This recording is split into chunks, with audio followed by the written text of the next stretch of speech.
Well, we had an exciting finish to preseason game number 2 that ended in a tie, 17-17, the final in this one between the Jacksonville Jaguars and New Orleans Saints. That's Doug Mouton. I'm Ricardo, LeCompte.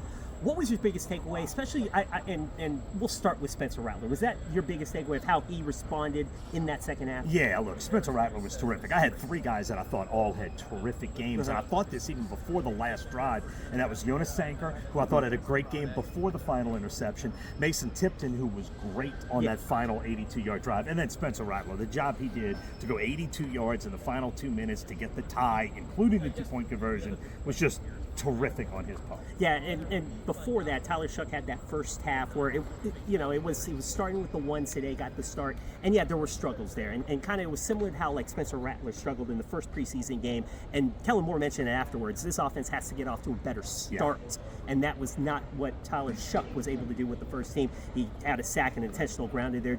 Probably threw for about over 5 yards per his passes. And this quarterback battle between Rattler and Shough, I don't think if we separated either one, even though Rattler looked great at the end, I still think Rattler has the lead, but I still think it's going to come down to the final preseason game to determine who's going to be the starter in week 1. Yeah, Shough had 4 drives. He got 1 field goal. That's 3 points. Rattler got the other 14 points in the second half.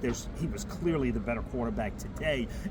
The quarterback who has gone second and has played against 2s and 3s has been the better quarterback in each game. That obviously tells you something. And look, these guys have been even. I would agree with you. I think Spencer Rattler has this much of an edge. But I will say, just this game in general, it was fun to end like this. It was fun to have that positivity. And I think that, more than anything else, will be positive for this team. Yeah, it was responding to adversity at the end. And afterwards, what they said in the locker room, it almost felt like a win. I know Kellen Moore said, even though it was a tie, it felt like a win because of how they answered the bell at the end of the game. So 17-17 in this preseason game number 2. They'll play Saturday against the Denver Broncos in the final preseason game of the preseason.